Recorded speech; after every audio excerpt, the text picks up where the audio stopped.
Okay, so today's class can be very important, can be very useful as a revision for you.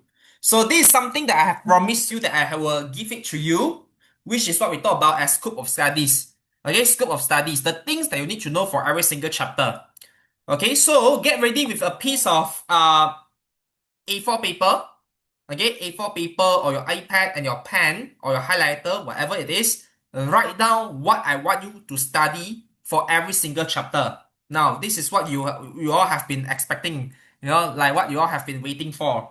Okay, so yeah, today's session is very effective, very good. Okay, so now take a A4 paper, make it into horizontal, and write down scoops of studies for chapter 1. We start with chapter 1 first.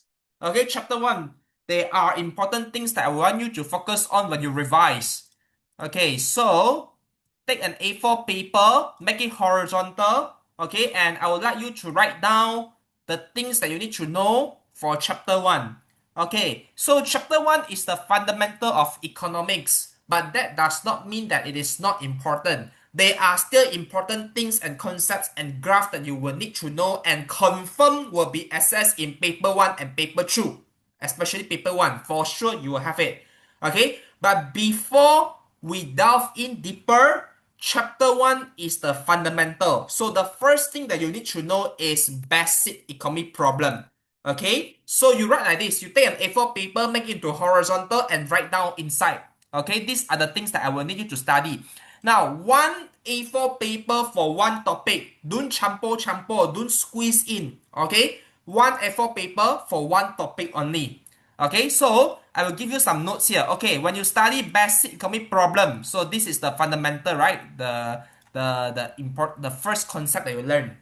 So what are the keywords? You learn about that they are unlimited wants and needs, okay, followed by limited resources, okay, and therefore this leads to the problem of scarcity, and therefore choices will have to make, okay, choices will have to be made, and that will result in opportunity cost, okay. So opportunity cost is the concept that you have already learned in your chapter 1. What is opportunity cost again? The trade-off, right? The trade-off, or what we call as the next best alternative foregone. Okay, so I will need you to write down. Okay, I will pause for a while, don't worry. I'm just showing you an example first. Okay, I'm showing you an example first. Okay, yeah, like this. So you write down. So the first thing I will need you to know is basic economic problem.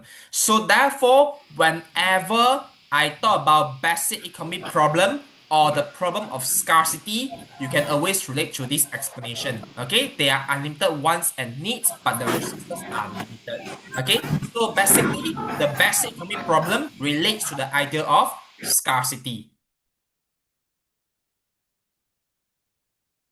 Okay. Hold on, Sam asked me a question. When you watch my video, it has ads. No, I do not get paid, but because of the view, I think. Because I have some finance videos that I used to record it for my degree students last time on the YouTube. So you can see some of the views reach more than 1,000, right? So I can see that some of the videos that are a bit more popular one, it will cause the YouTube to have the ads. Yeah, something like that. But I'm not get paid. I'm not a YouTuber. I'm not. Okay. I wish so, but I'm not. Okay. Yeah, I know there's ads. Yeah, I know. Yeah, just the random ads.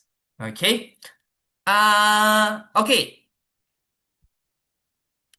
Yeah. All right. Now, hey, get ready. Yeah, you all ready already or not? I'm just giving you one example. The first thing, basic economic problem. Okay, basic economic problem. Okay. I wait for a while because I know some of you still taking paper, still taking pen, still finding iPad. Okay, the first thing, basic economic problem, Okay, theory only, this one, easy busy one. Okay, second thing I need you to study is, can I continue or not? Or do I need to wait? Anyone still finding paper? Finding paper, finding pen? Can I continue No need to wait already Okay, because today I want to give you two chapters, one and two. Okay, one and two. Two is very lengthy. Okay, continue. Second thing I will need you to study is the factors of production. Again, theories. Okay, these are the theories that I need you to know first. Very easy one, just like warm up things only. Now, factors of production are what we call as the resources. The resources or the inputs to produce goods and services. Okay, 2 marks. Define factors of production. Resources or inputs to produce goods and services. 2 marks. Okay, now when you study factors of production, focus on land. I mean, there are four only, right? Land, labor, capital, and entrepreneur. Okay, some textbook will use enterprise, but it's basically the same thing. Land, labor, capital, and entrepreneur. Okay, so what you need to study for factors of production. Okay, I will need you to study the definition, the reward, and the example. Okay, the definition, the reward, and the example. I give you, for example, land. How do you define land? Natural resources, renewable or non-renewable. That's the definition. No? Okay, reward is rental. Example, river, forest. Okay, example. Okay, so you do it that way. Okay, now I will need you to learn a bit extra. I will need you to learn a bit extra, which is I want you to study this part, which is in your notes as well. How to increase the quantity and quality of factors of production. It's in your notes, okay? Impossible for me to go through it again here, but I write it down for you. I give you a map here. Okay, something that I want you to take note, this part. Okay, this part I want you to take note. You can read through it. For example, I can ask you analyze the ways to increase the quantity and quality of land. 6 marks question. So I will need you to take note of this one. Okay, when you study factors of production, I would like you to focus on one more important concept which can be asked in paper 2, which is mobility of factors of production. So sometimes I can ask you about the mobility of factors of production. For example, I can ask you what are the ways to improve the mobility of the factors of production. So when you talk about mobility, in exam paper 2, you see the word mobility always relate to occupational mobility and geographical mobility. Always relates to these two when you answer your question so that your answers is more specific. Okay? Occupational and geographical mobility. Okay, when you see the word mobility, you can try to relate. Okay, sometimes I can ask you what are the ways to improve occupational mobility or what are the ways to improve geographical mobility, for example. Or I can ask you what are the ways to improve the mobility of labor, for example. Okay, so let's say I write down some example question that came out recently. I give you example here. Okay, I can ask you like this example. Okay, example. I can ask you as let's say 6 marks question, for example. Oh no, 4 marks. Okay, let's say 4 marks. Explain. Okay, explain how an increase in wages will affect the mobility of workers, for example, 4 marks. Okay, or I can ask you another example. Explain two ways. Okay, two ways if land is considered as mobile. 6 marks question. Explain, sorry, 4 marks. 4 marks. Okay, 4 marks. Or I can ask you as, let's say, another question. I can ask you, like, for example, explain, okay, or analyze, okay, the influences on labor mobility. It can be a 4 marks or 6 marks question. So you can see these are the reason question they want to test you about mobility. Mobility.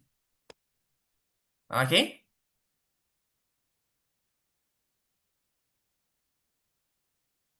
Can I ask you a question? If I ask you, right, can you give me some ways to improve the geographical mobility of labor? Anyone can give me any way to improve the geographical mobility of labor? Anyone can think of any idea? If I ask you what are the way to improve geographical mobility of labor?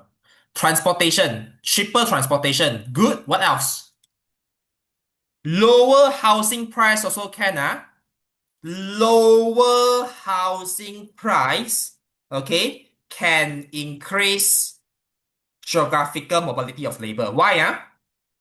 Because it allows the workers to move closer to the city, to move closer to the workplace. Okay? Ah. Increased education is occupational. Rusing, that one is occupational. Improve infrastructure can. Very good, Alicia. And public transport also can. Very good, Daniel Liu. Free accommodation, yes, also can. Yes, very good. Yeah. Okay, good. So far, so good. Okay, now there's one thing I want to highlight. Okay, a small part now. Do you still remember? Can relocation grants, relocation subsidy also can. Very good, Cheryl. Do you still remember how to define free good and economic good? If I ask you as a 2 marks question, still remember or not? How do you define free good? Free goods are the goods that do not require resource to produce. Do not require resources to produce. Okay, so no opportunity cost. For economic goods are the goods that require resources to produce, so they will be opportunity cost. Okay, the definition, the free goods and the economic goods. So free goods are basically those that are in unlimited supply. For example, oxygen, air, sunlight. Okay, economic goods are basically the goods that we consume in our daily life. Okay, any goods that we consume in our daily life, whether it's durable goods, whether it's perishable goods, whether it's services or not, as long as it requires resources, then there will be opportunity cost. For free goods, we define free goods as the goods that do not require resources and hence no opportunity cost. Can I ask you a question? Okay, yes, economic goods is a product that require resource to produce it. For example, let's say I tell you that, okay, McDonald's provide free McChicken to the first 30 customers. For the McChicken, is it a free goods or economic goods? Economic good. Yeah, economic good, because although it's free, but the McChicken itself requires resources to produce, so it is still economic goods. Make sure you know what is free goods and economic goods from an economics understanding. Okay? Okay, last thing for chapter 1. Very easy. You see what you need to study very little only. Okay, now the third thing is very, very important. Confirm come out. Confirm come out. Okay, PPC. Production Possibility Curve. PPC. It will come out in paper 1. Confirm. Confirm. Okay, paper 2 sometimes. It depends. So this one for sure. For sure. If it didn't come out, you let me know. I belanja you makan. Okay, for sure. Okay. And let's see, this time see who I want to try to aim, like all this while, right? The highest score that my students achieve is 96. Okay, 96. No? But 96 is not yet top in the world. I want my student to aim for top in the world actually. If you get top in the world, I will belanja you makan already. Makan besar. Yeah, belanja you and your mom or parent makan besar if you can get top in the world. Let's see. I hope that someone can get top in the world. Yeah, because all this saw the highest that I got for my student. Private candidate some more. Private candidate 96. 96 followed by 95. Yeah, 96 and 95 the highest lah. Then after that, no, still not yet top in the world.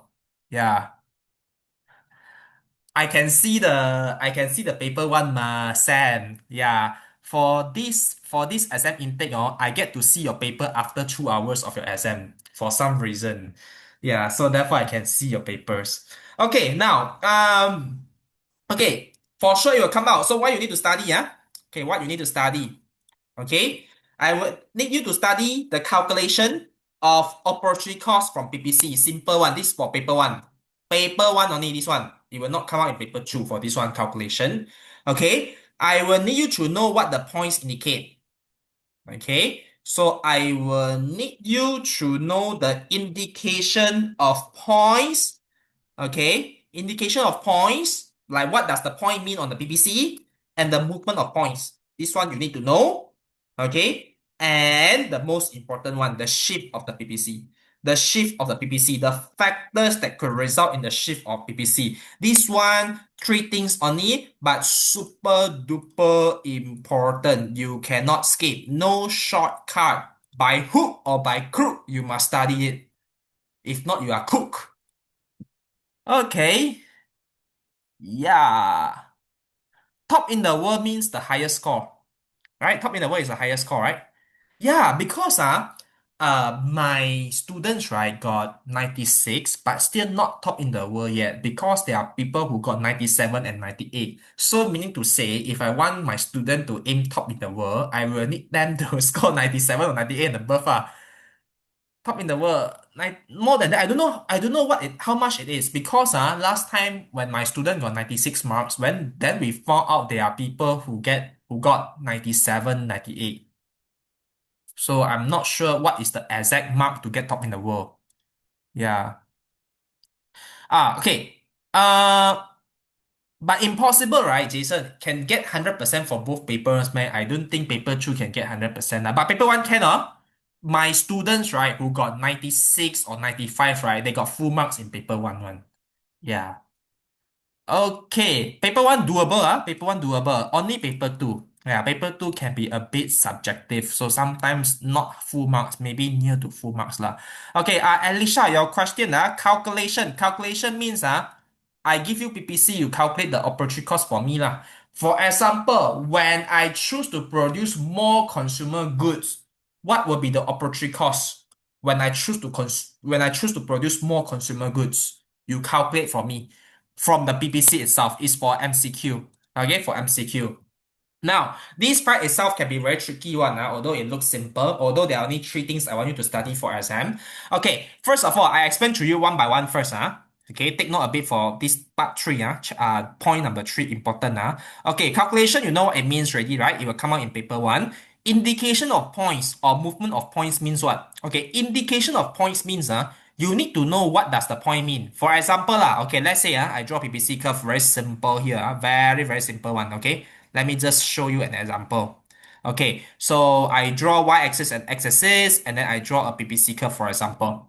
Okay, let me draw it better a bit. Okay, I'm using mouse, so therefore it's not so nice. Okay, for example, I look into any two types of goods. Okay, capital goods, okay, and consumer goods.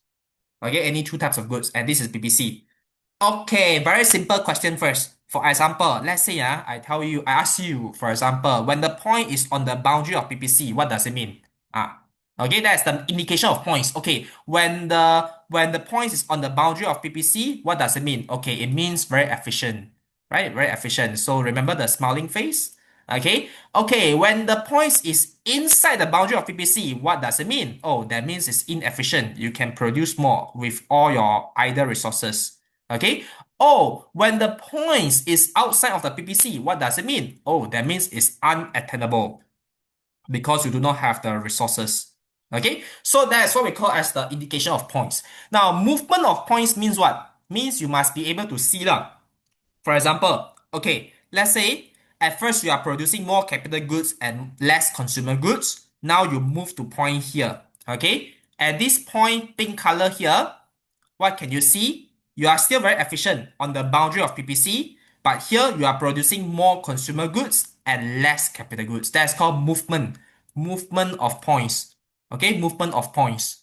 Okay, or from inefficient to efficient, or from efficient to inefficient. Those are what we call as movement of points. Okay, so when I say shift, what do I mean by shift? Shift very easy. That means my PPC curve shift outwards or shift inwards. Okay, same thing. You label any two types of goods. Let's say capital goods. Okay, capital goods.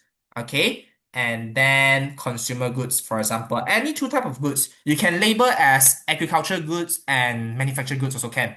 Okay, so any two types of goods. Okay, then after that, okay, I put late zero here.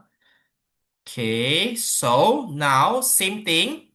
I draw my PPC curve. Okay, this is my PPC curve. Okay, then it shift outwards, for example. Okay, it shift outwards. Okay, let's say now it shift outwards. Okay, then you show the arrow as well. Okay, and you make sure you label it as well. So for example, at first this is PPC, then the red color, the new graph will be what we call as PPC 1, like that. Okay, like this. Okay, I have a question. If I ask you to show the impact of unemployment, how is it shown on the PPC curve? Impacts of unemployment. Impacts of unemployment. Unemployed. Tricky question. Movement only, no shift. Unemployment, no shift. Unemployment means that there are some people are being jobless, but the resources are still there. You cannot say PPC curve shift inwards.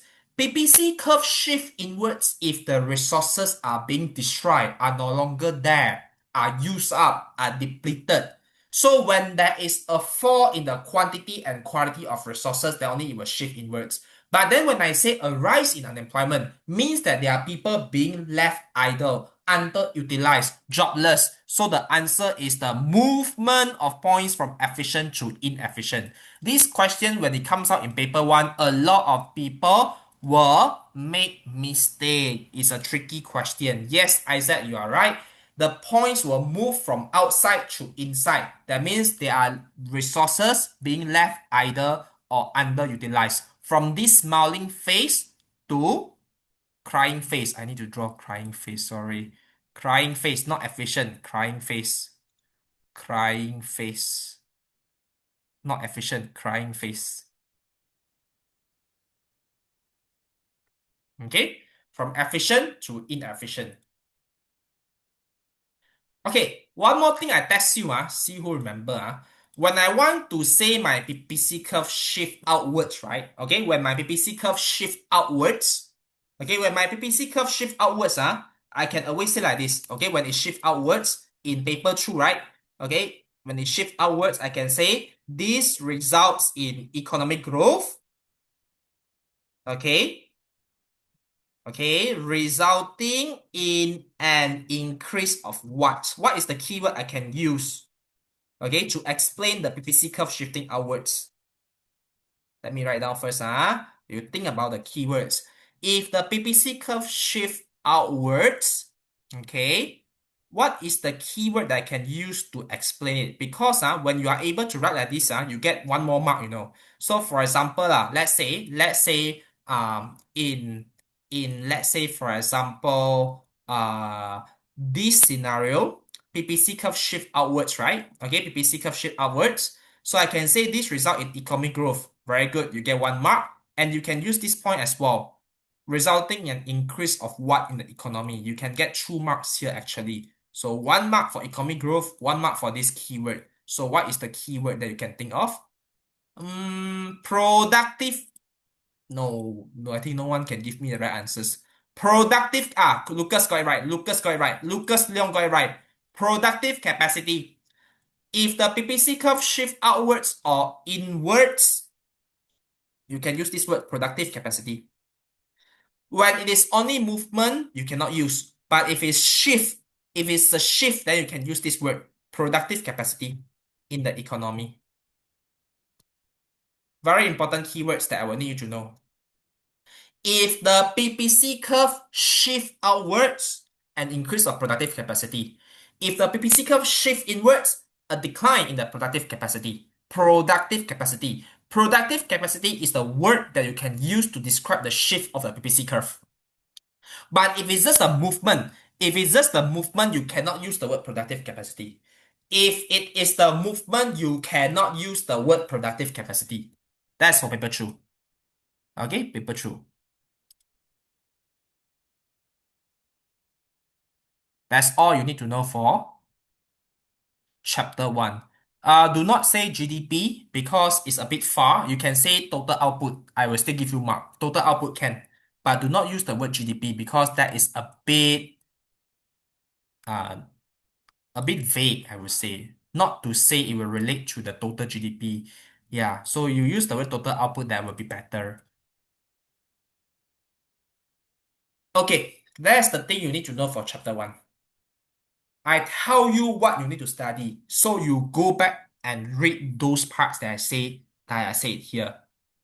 For chapter one, you will focus more on the part three, PPC curve. Okay? My suggestion is you can do your mind map based on what I told you to study. I can see some of you have done it. Cheryl, you have done it very good. But Cheryl, there's one part that I saw that you wrote about what is durable goods, what is non-durable goods, right? That one not so important. That one not so important. One more thing. The definition of capital is very important. Make sure you know how to define capital. Capital. If I ask you, define capital goods. What is capital goods? Man-made resources that help in the production process. Like what? Like equipment, machine, technology. Okay? Can I ask building? If I say building, building is which factors of production? Building, building, building. Yeah, capital, because it's being made by human being. Made by human being for production process. Building. Building is capital. The land, the empty space to build the building, then only you call it as land. Remember the definition. Land is natural resources. Is building a natural resources? No. Building is capital.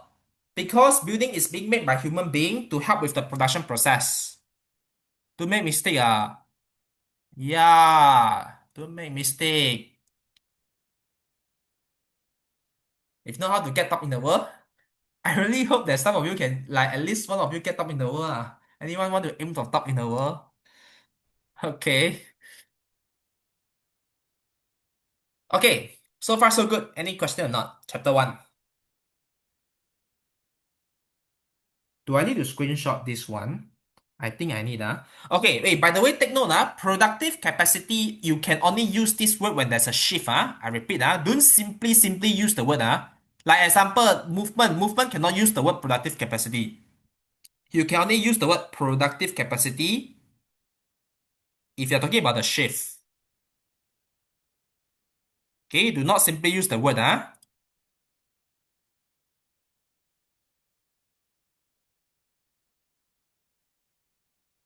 Okay, I will take a screenshot for this one as well, just in case if you want, I think you may want to refer to. So I will take a screenshot and send in the group as well while I'm waiting for you to write. By the way, Chiran, may I ask, right? Are you in the group actually? Because I can see that usually when I send the any documents in the group, I think you did not see it for Chiran. Chiran, are you aware that you're in the group? Just curious. Cause I saw that usually in the message seems like not delivered to you in the group. Chiran,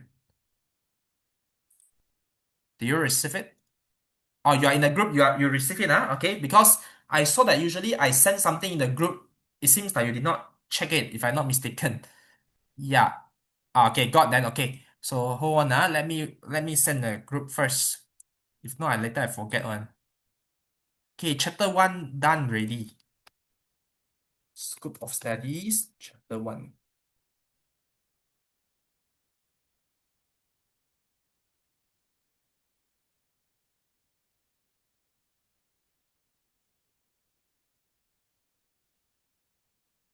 Okay. All right, chapter one is done. What's next? Chapter 2 lor. Chapter 2 got a lot of things to study. Chapter 2, yes, very heavy. Okay, while I'm waiting for others, I erase a bit first. I erase a bit first. Hope that all this can be helpful for you though, because I have done my best to give you the resources already. Okay, so it's up to you to decide how to utilize it already. Okay, once you are done, take a second A4 paper. Second A4 paper, don't combine, because chapter 2 a lot of things. Do not combine. Okay, take a second A4 paper and go for chapter 2. Okay, I give you some time in case if you want to take a piece of paper.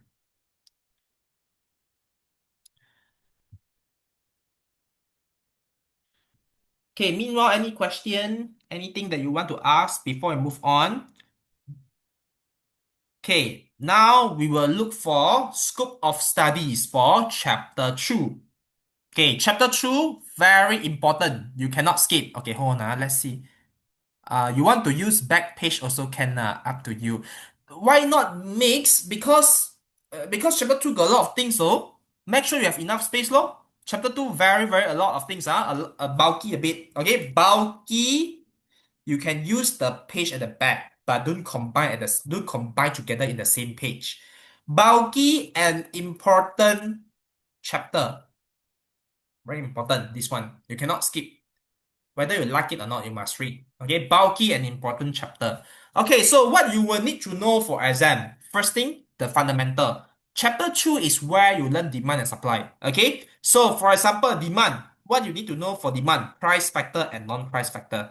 You make sure you know how to draw the graph as well, lah, basically. So when I say demand, you need to study demand, okay, the price factor and non-price factors.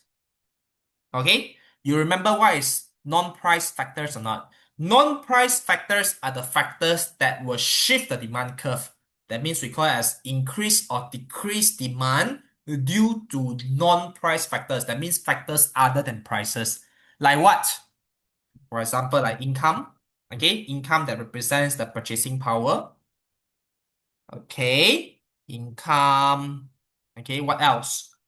Preference, habits. Okay, price of complements. Okay, or price of substitutes. Okay, so these are the what we call as non-price factors. Non-price factors, okay, that will increase or decrease the demand or shift the demand curve due to the factors other than prices. Okay. So once you learn about demand, for sure you will need to learn about supply as well. So same thing, the second thing when you want to learn about the supply, you will need to know the price factor and the non-price factors as well. Okay, the second thing is supply. So same thing, you will need to know some non-price factors for supply as well.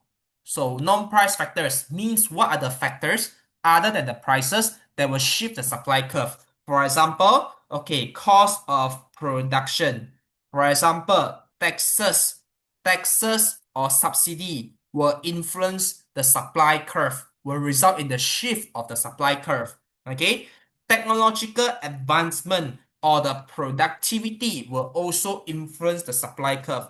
Number of firms will also shift the supply curve. So all these non-price factors are the factors that will shift the curve itself.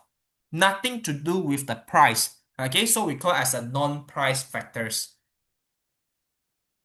So once you know the theory itself, you will need to combine your demand and supply curve to do analysis, to do application. So you will need to analyze. For example, I give you a scenario. You must be able to analyze with the reference to the demand and supply diagram and confirm. Again, this one confirm will come out in both paper 1 and sometimes paper 2 as well. Okay, so therefore, this one, very important. Make sure you know how to analyze. For example, I give you a scenario. Okay, when government is giving subsidy, how is it going to be shown on the demand and supply diagram? Okay, so this kind of question you will for sure come across in paper 1 and sometimes it will come out in paper 2. Okay, so if it comes out in paper 2, it will be a graph drawing question, no? It will be a graph drawing question. Remember, graph drawing question in IGCSE, always remember if I ask you to draw graph, how many marks for graph? In IGCSE, graph is always 4 marks. Explanation is either 1 mark or 2 marks. Okay? If, for example, the question itself is only 4 marks, that means the 4 marks, if I ask you to draw a diagram and I ask you for 4 marks, that means the 4 marks is entirely for graph drawing. If it's 5 marks, that means 4 marks for graph, 1 mark for explanation. If it's 6 marks, that means 4 marks for graph, 2 marks for explanation. Remember, graph is always 4 marks. Okay, graph is always 4 marks.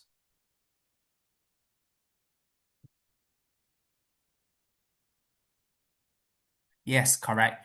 Now, sometimes I can twist the question a bit, Like for example, I can ask you in paper two, instead of asking you to draw graph, right? I can ask you to analyze. For example, I can ask you, analyze the reasons of higher housing prices.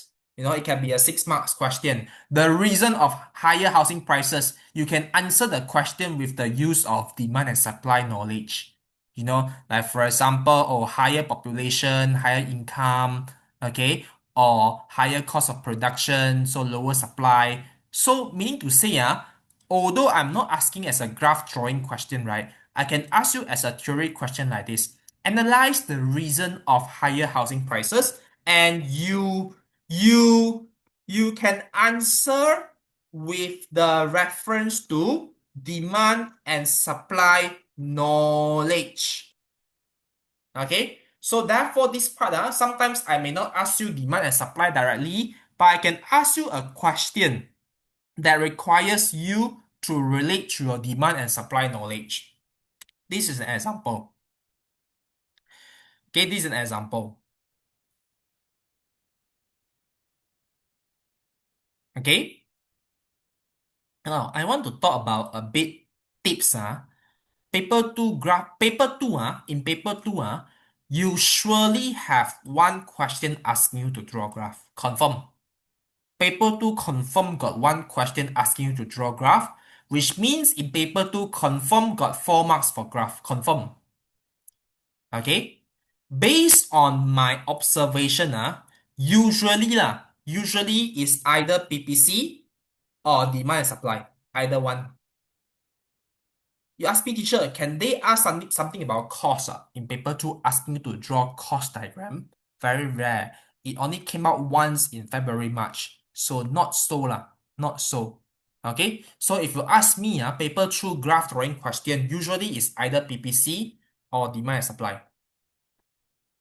Cost is not so common. Cost will only be asked in paper one. Okay? Cost will only be asked in paper one, but rarely they will ask you to draw graph. So for graph drawing question, okay, usually they'll ask you to draw graph either PPC or demand and supply only. Cost very rare. So if you ask me, these two most likely will be coming out as your graph drawing question. The cost graph, chapter 3, cost graph. The graph for the cost in chapter 3, that one. Okay, so I'm just giving you one tips here. When you study, right, in order for you to master the graph drawing parts, make sure you know how to draw the graph for PPC and demand and supply.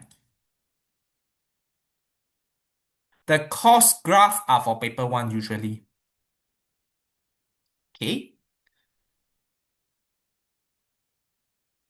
All right. So this one is for paper two. Paper two graph drawing question. Paper two graph drawing question.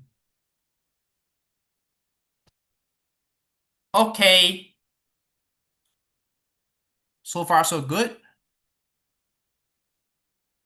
What is substitutes? This one is substitutes. Substitutes. This one is reference.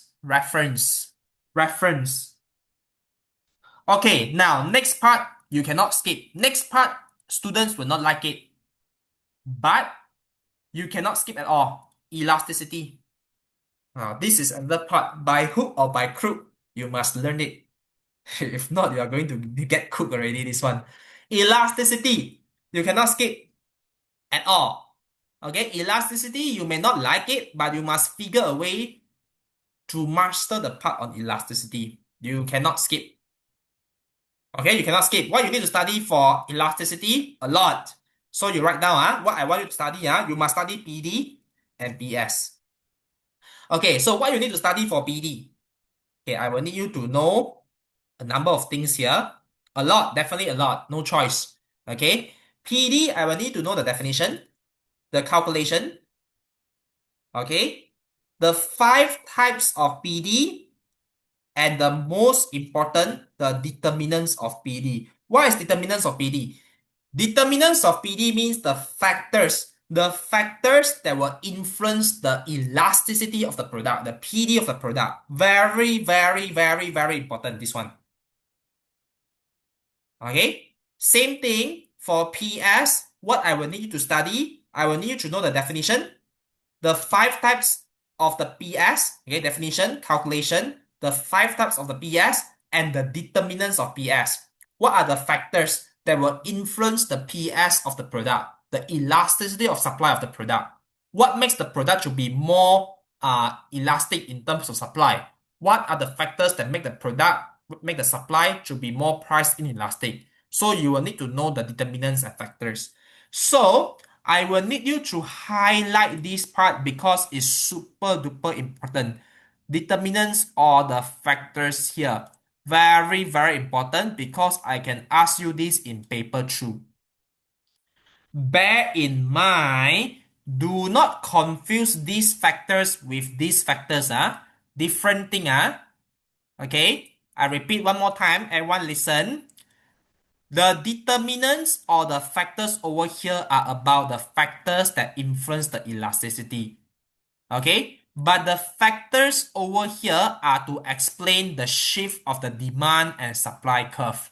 So therefore, students always make the mistake. They thought that the factors over here are the same with the factors over here, but they are both different concepts.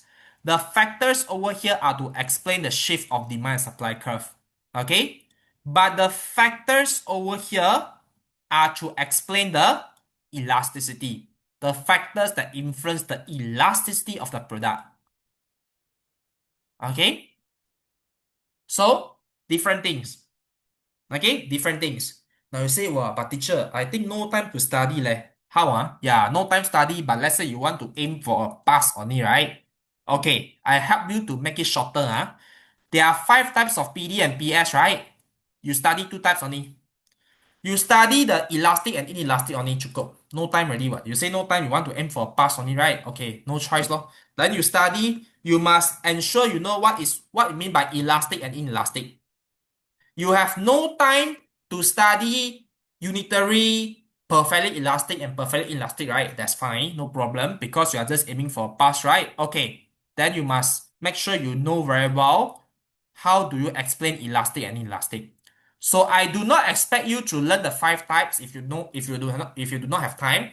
Elastic, inelastic, unitary, perfectly elastic, and perfectly inelastic. No time, right? Okay, that's fine. You just study these two then. This true for demand and this true for supply. Remember, elastic demand, elastic supply, and inelastic supply. If you can't learn the five types, you learn the two types. Hey, Jason, you are using your sister account. Okay.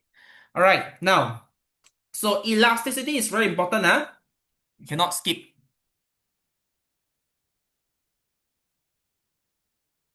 Yes, correct, Sam. That's the answer. Correct. The amount of time that consumers will need to search for the substitutes, the types of goods, brand loyalty, proportion of the income spent on the product. Yeah, those are the determinants. Yes, usually you will need it in your paper 2. This one.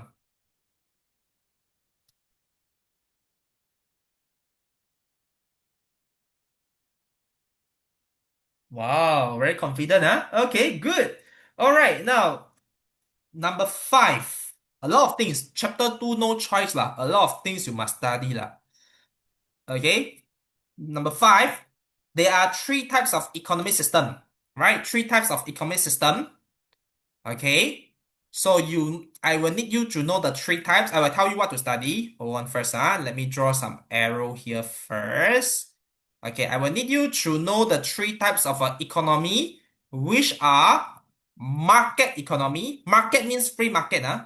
In exam, when I say market economy means what? Free market lah. Okay, market economy means free market. What you need to study? Advantages and disadvantages. That's all. That's all. You pick lah, two advantages and two disadvantages also enough already ma. No need to study so many things. Okay, and then plan market. What is plan market? Plan market means command economy lah. That means everything controlled by the government one. Controlled by the government. You study advantages and disadvantages only. Okay. Last one is mixed market. Okay. But basically, what you need to focus on is the free market and the planned market. Okay, I will tell you what to study here to zoom in. Something important to zoom in here. Something very important. Hold on. Let's see any question. But you only provide 3 points. You can have more by your own. You can have more by your own. Yeah. I think last time I used to give a cheat sheet for this one advantage and disadvantages. So you can pick those from my notes, or if you have your own points, you can write. You write the points that you are good in elaborating. Yeah. Yes, correct, Jason. Plan market usually does not come out. You are right. You are right. But anyway, I'm just saying that you just focus on advantages and disadvantages, okay, when you study. But I want to focus something. I know this one sounds easy, right? Okay. You see, in free market, in market economy, okay, let me use the color here. In the market economy, okay, I want you to know the advantages and disadvantages, right? Okay. When you learn about the disadvantages of free market, right, there's one very big concept, if you still remember, market failures. This one you must study, cannot skip. Market failures, there are a lot of points here that you can just use it as a disadvantage, meaning to say shortcut lah. That means you don't want to study the disadvantages, right? No need to study this one lah. You study market failures. Because market failures itself, it is the disadvantage of the free market already. So I will need you to study market failures again for paper 1 and paper 2. Okay? Very, very important. Market failures, I want you to know the definition and the example.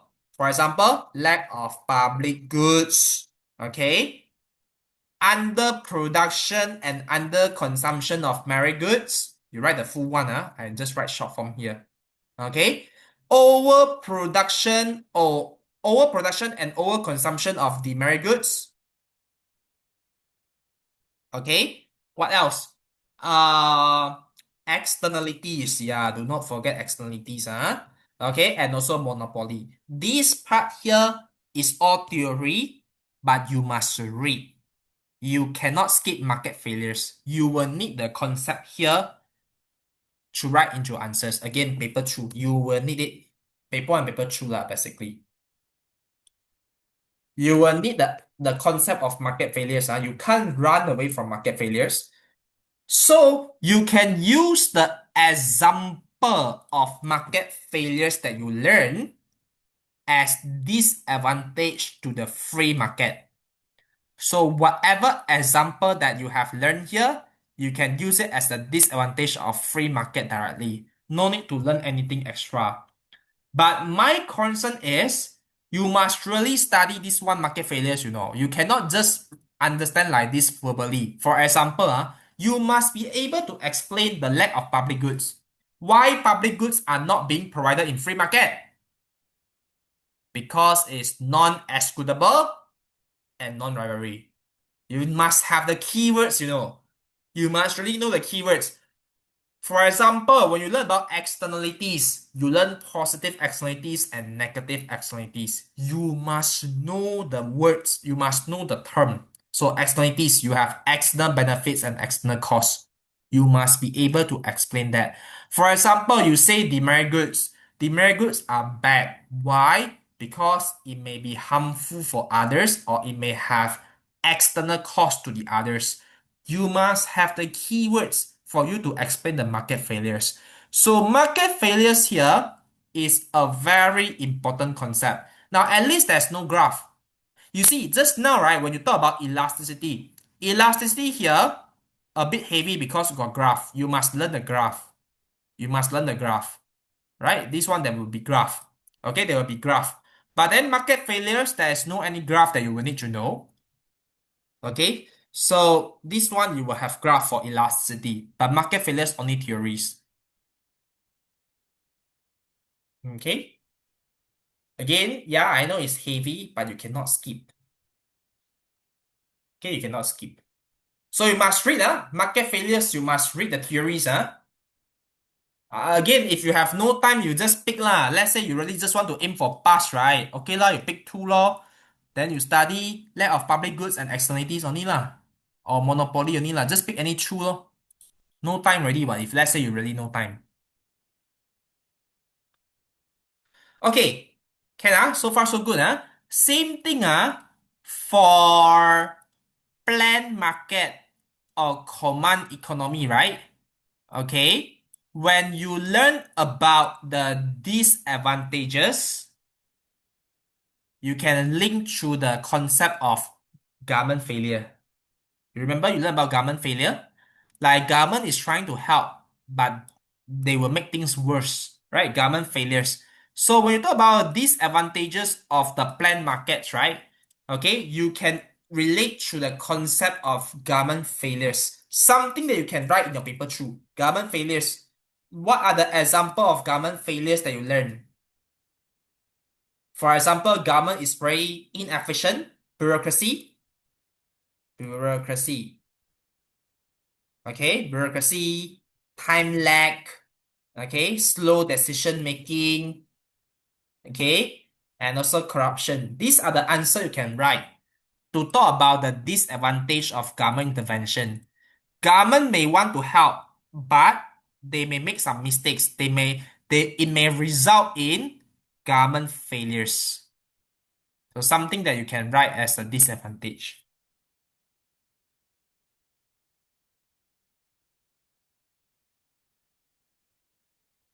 Huh? Need to rush until chapter 5, Sam? I'm trying my best, trying my best. Why so rush? Okay. You need it so urgent, okay. Okay, we try. I think cannot rush until chapter 5. Maybe chapter 4 good.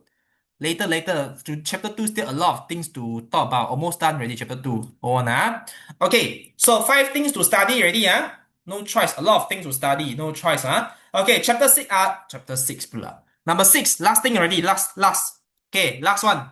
Government interventions. You must study government interventions. Okay, I want you to focus on 4 graph. 4 important graph you must remember. It relates to a demand and supply one. Okay, so number 6 here, I will need you to study government intervention. Okay, focus on the 4 graph. The first graph I need you to know is minimum price. Don't forget how the minimum price is being drawn. Minimum price, maximum price, taxes, and subsidy. These 4 graph, I will need you to master it. Minimum price and maximum price are what we call as price control. Okay, price control. Right? Minimum price or maximum price is called price control.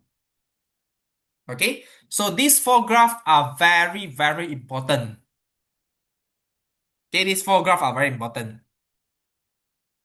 It can come out in both paper 1 and paper 2. Paper 1 and paper 2.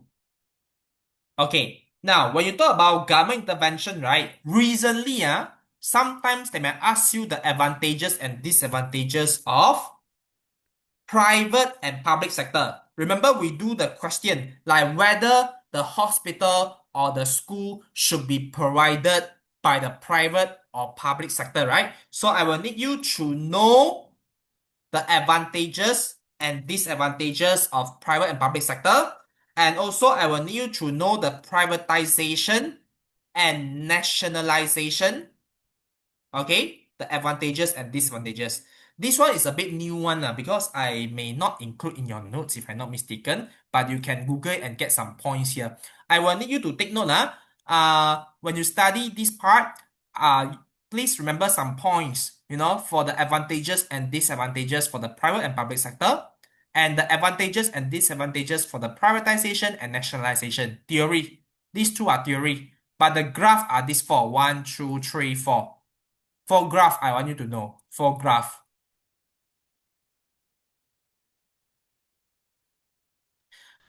They will ask you to draw. Who say they will not ask you to draw? This one they will ask you to draw. This one they will ask you to draw.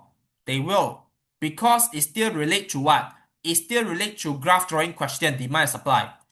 This four graph, it is still relating to your demand and supply.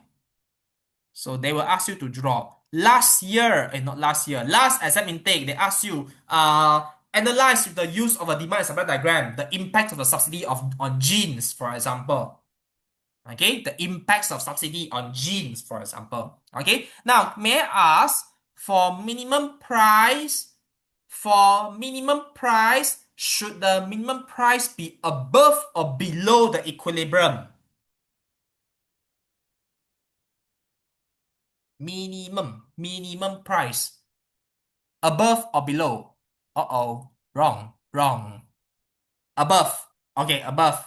Hey, remember the graph or not? In the notes, man. Maximum price. Yeah, make sure don't make the mistake. Minimum price and maximum price. The price floor and price ceiling. Okay, hold on. Let me just show you something first. Hold on. Let me show you something. Let me just take a screenshot in case. Hold on. Hold on first. Give me a while. Okay, almost done chapter 2 already. Okay, let me show you something. Wait, I want to show you something. Okay, can everyone see my screen? I'm showing my screen. Okay, everyone can see my screen, Okay, minimum price. Everyone can see my screen, Okay, so minimum price is on the top, above the equilibrium. Above the equilibrium, you see? Minimum price is above the equilibrium. Okay? Maximum price is below the equilibrium. Maximum price is also called as price ceiling. Like for necessity lah. This one is for necessity one. Price ceiling. Okay? Minimum price is what we call as price floor. Like your minimum wage. It's in your notes also, in your slides, your chapter 2, you can go back and have a look. Okay? Remember, don't draw wrongly, This one very, very important,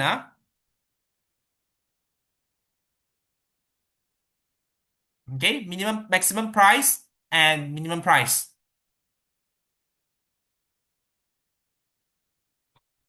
If I say, if let's say maximum price is being put above the equilibrium, what will happen? If maximum price is being imposed above the equilibrium, it will be ineffective. Not effective. No effect. Very good, Jason. Yes, you are right. No effect. Okay, so remember, don't confuse with the words maximum price. Maximum price means what? For necessity. For necessity, it must be kept low. Okay, so maximum price is below. Minimum price is like your minimum wage. Okay, it's for the sake of the workers, for the sake of the people. Okay, so the price is set higher than the equilibrium. You must know the purpose of minimum and maximum price. So therefore, you will know where should the minimum price or maximum price being imposed. Okay, minimum is above the equilibrium. Maximum is below the equilibrium. Okay, you can see one is for the benefit of consumers. Maximum is for the necessity. So for the benefit of consumers. Okay, minimum price is for the sake of producers or the workers. Okay, so one is the highest price that can be charged, the max. Another one, minimum price is the lowest price that can be charged. Means what? Means for maximum price, right? The price cannot go above. It can go below. Because this is the max. Minimum price means this one can go above, but cannot go below.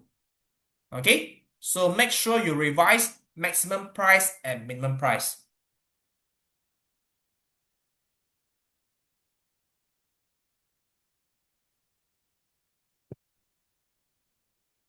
Okay, so this one take note because I know students will make mistake one.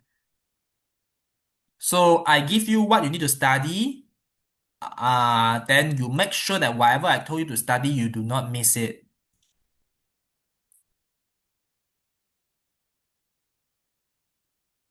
One last thing, when you study taxes, right? When you study taxes, sometimes they may ask you to calculate the tax incidence, the burden of tax between consumer and producer for MCQ. The tax incidence. Okay, tax incidence for MCQ. I may ask you to find out which portion is borne by producer and which portion is being borne by consumer. Tax incidence. MCQ question. Okay, I show you the shift of the graph after the imposition of tax. Okay, which portion is borne by consumer and which portion is borne by producer? You must find out. That's for MCQ. Okay, that's for MCQ. Okay, these are the things that you must study for your chapter 2. I'm done with chapter 2. Chapter 2 like this. Yes, a lot of things, no choice. That's all. Nothing to add on already. Chapter 2. Question.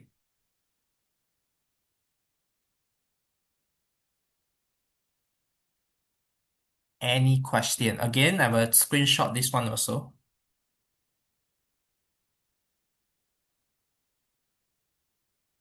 I'll wait for a while, no problem.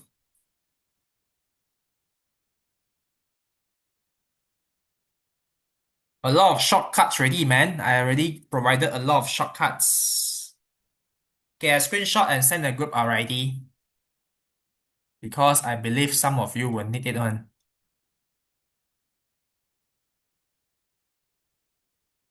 Kara, your question about these two, right? Private and public sector and privatization and nationalization, right? You learn a bit here and you learn a bit in chapter 3 as well. Doesn't matter where you study, but you can do your own mind map. When you study, right, you create your own table. You create your own table. Okay, if it's provided by private sector, what are the advantages and disadvantages?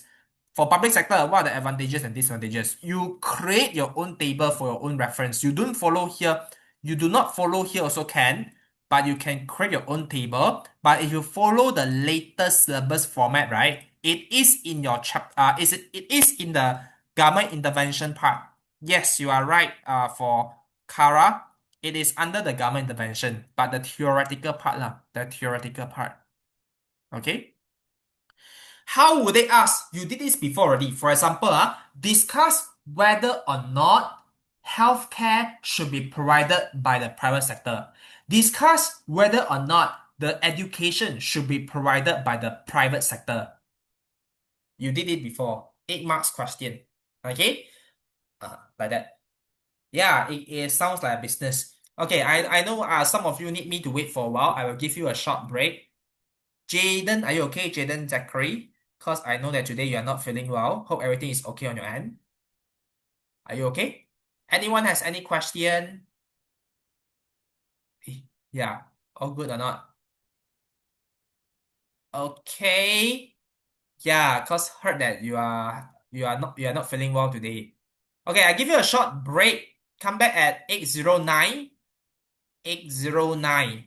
Okay, give you a short break. We'll continue. Still have some time. 8:09. Okay, 5 minutes. 5 minutes break. Cannot be too long. No time already. Okay.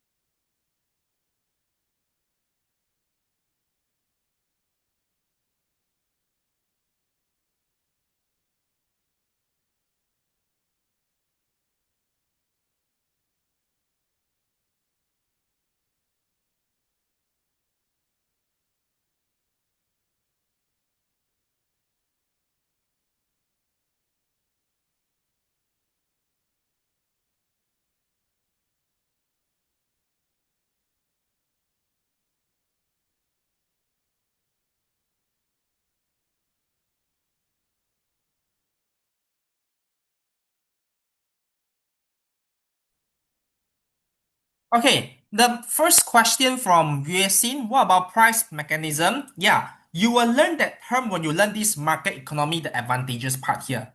So when you study market economy, right? Yes, you will learn this term, the term itself called price mechanism is a term, but nothing much you may want to focus on, but you just need to know what it is lah, what it is and how it operates in a free market. So therefore, when you study market economy, the advantage itself, right, you automatically will learn the price mechanism already. So it's a term. So therefore, I did not emphasize it specifically. Okay. But then when you study the advantages here, you automatically will link to price mechanism. But of course, sometimes they may ask you in terms of how price mechanism work in the free market. Okay, but when you learn the advantages here, you automatically will learn the concept of price mechanism. Because when you learn about free market, market economy, you will relate. Okay, you will relate. So price mechanism is a concept that I will need you to understand, but then it's under advantages. Okay, it's under advantages. So I did not go and emphasize it specifically. Okay, good concept that you brought up. Thanks, Yuesin. Okay, second question from Jason. If I want to get A star, can just read these topics or need to read the whole chapter 2 because I only left with chapter 2, haven't revised. I don't expect. Basically, here is almost everything already, but just that you can stick to this one. Yes, you can stick to this one. Okay. But then you make sure you really revise it in details. For example, after you revise your chapter 2 or you do your own mind map, you must really know how to explain lack of public goods. You must really know how to explain negative externalities, for example. Or you must know it very well if I ask you, oh, discuss the advantages or disadvantages of minimum price or maximum price. You really know the details. Actually, this mind map here is already everything. So you can just stick to this one. So to answer your question for Jason, yes, you can just stick to this one, but you make sure you know the details. For example, let's say, okay, you study government intervention, right? Okay, you learn about the maximum price. I will need you to know the pros and cons of maximum price, other than drawing the graph. You will need that because it can be asked as an 8 marks question. That's why I say maximum price is important. Okay. For example, you are reading here. Okay. You know the advantages and disadvantages of taxes, like imposition of taxes on goods and services. Okay. So that means my point is when you study, right? These are the things that are sufficient for you to get good grades, but make sure you know the details lah. You know the details. Okay. But then, what makes a difference in terms of getting a good grades, like getting A star, is on practice really. Whatever I give it over to you here is like to get you a pass or a credit to make sure that you have the things that you must know for exam. But what makes a difference in terms of your grade is still on practices. Past year papers. Past year papers will make a difference in terms of your grade. Yeah. So all these here are sufficient for you to get a credit or pass. But then what makes a difference is your past year practices. Yeah. Okay. How do I test? Okay, one question. How do I test if I understand a chapter after revising it? Do you recommend a website that give topic focused questions? Okay, topic question means topical question, right? I think by now you do not have time already. My best suggestion is how do you test? You do your past year straight away. You close all your book and do the past year papers as if it is a real exams. Paper two, for example, or paper one, you do it like a real exam without referring to any sources. Once you do it, you mark it yourself, okay, and you check with your mark scheme. That's how you test yourself. If you ask me whether it helps or not to do topical question, it will help, but you should do the topical question before. I mean, right now you left 2, 3 months, no time already. Don't do any topical anymore. You just focus mainly on your past year papers already. So let's say you feel that too tiring lah, too many subjects to focus on. You see the question, you think of the answers for paper two, and you see the mark scheme. You see the question paper two, you see already, okay, you think, okay, what will I write? What will I write to answer this question? Or you use pencil to write your point form, and then you see your mark scheme. That's one way for you to test your understanding. So focus more on the past year papers. Focus more on the past year papers. Okay, focus more on the past year papers. Okay. Any other question? Hold on, I think I will need to take a screenshot also, right? Any other question before I... Oh, almost. Okay, I still have some time. Okay. Never mind. I wait for a while first before I continue a bit more. Okay, I take a screenshot for this one. Hold on. A lot of words. If you have question, you can let me know in the chat box first while I'm waiting, while I'm screenshot this one. Hold on, screenshot this one. Okay, done. Okay, I resend in the WhatsApp chat. Hold on, Scope of study, chapter 2, Scope of studies.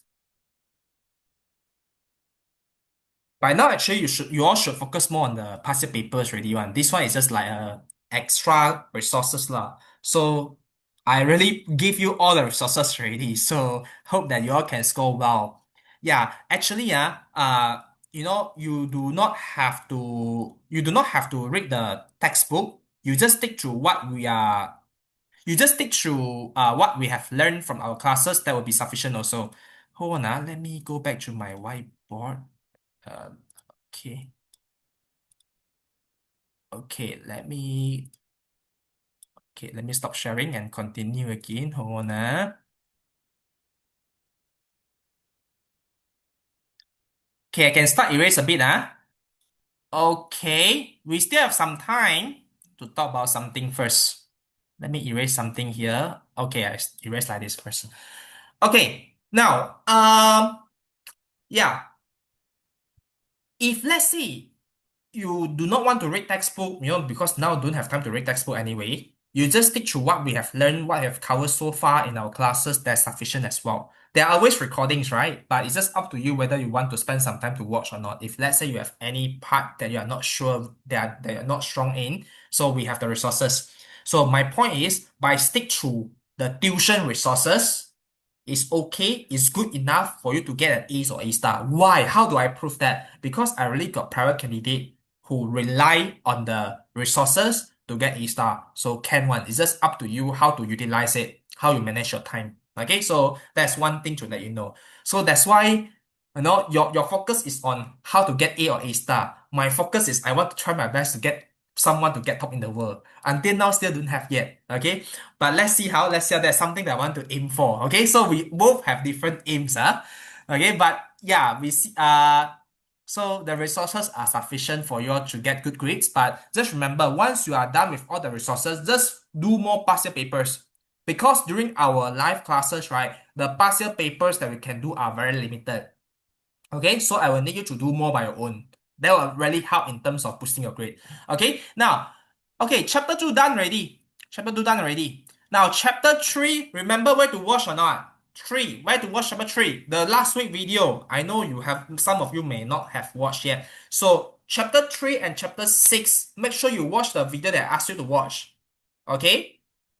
Not a lot, right? So this week I do not assign homework. Next week I will assign new homework. This week no homework. But for those who haven't watched chapter 3 and chapter 6, you watch first. Same thing, chapter 3, one A4 paper. Chapter 6, one A4 paper. Don't mix here, mix there. It will be very messy. So that's why some students who do it like one chapter, one A4 paper, very nice. There are 6 chapters, 6 A4 paper. Ngam ngam.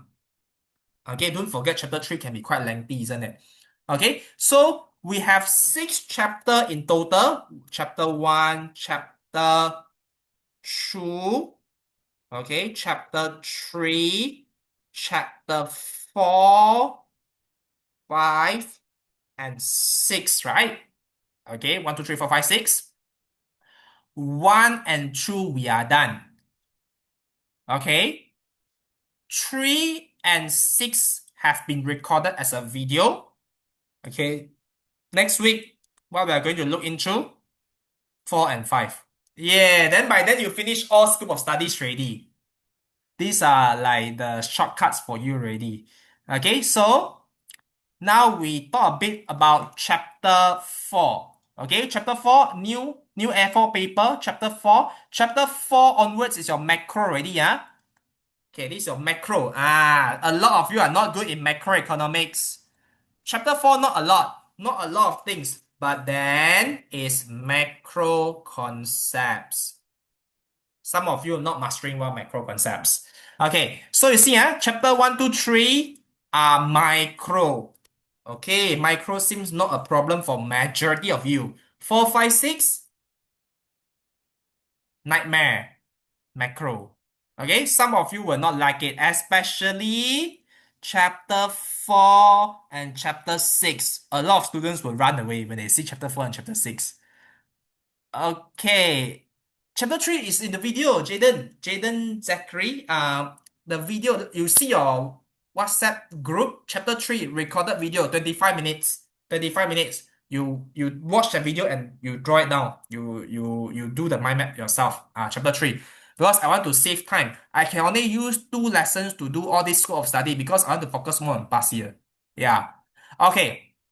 Chapter 4, not a lot, but then it can be technical. So you see, chapter 4 is not a lot, but why students will not like it? Because it's technical. Technical. No choice, lor. Technical. Okay, so what you need to know, first thing, I write first thing only, okay? I know today very heavy already. First thing, macro objective. Macro aims or macro objective. First thing I want you to know.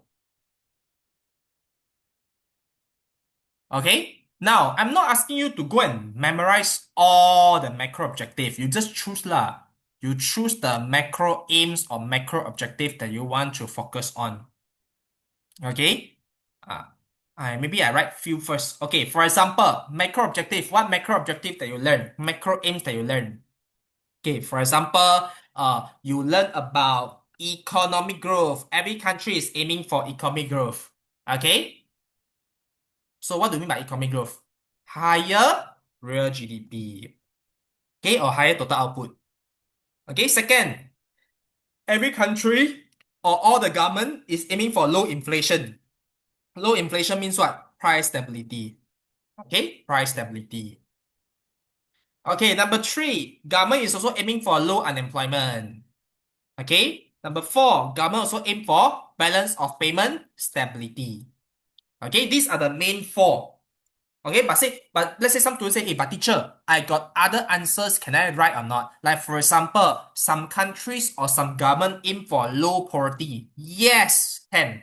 But teacher, some country aim for lower income inequality. Yes, can. Teacher, some country focus on less pollution or low pollution. Can or not? Yes. Oh, teacher, some country focus on low crime rates. Can or not? Yes. All these are macro objective.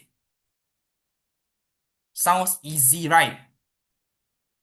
But no, I can ask this as an 8 marks question. How? This one, I want to talk about it next week already. Next week, I will talk about how this, okay, this can be asked as an easy question. It can be asked as a 4 marks question. At the same time, it can be asked as an 8 marks question as well. How is that so? I will talk about it next week. So this part, although it's easy, but it can be asked as a discussion question, 8 marks. So how it's being asked as an 8 marks question, we'll talk more about this next week. You write like this first for now. I need to screenshot this one because this one not finished yet. Yeah. Chapter 4, not a lot of things. This chapter really not a lot, but it's technical. I can tell you that this one, I can summarize for you very easy for you. Not a lot of things to study, but it is really technical. So for sure, that means some students will not like it. But then you can't skip. Yeah, you can't skip it. Okay. I need to screenshot this one first because next week I want to continue. So this week, I do not provide homework. So for this week, you just watch the true video that I asked you to watch last week. Okay. So I cover up to here first.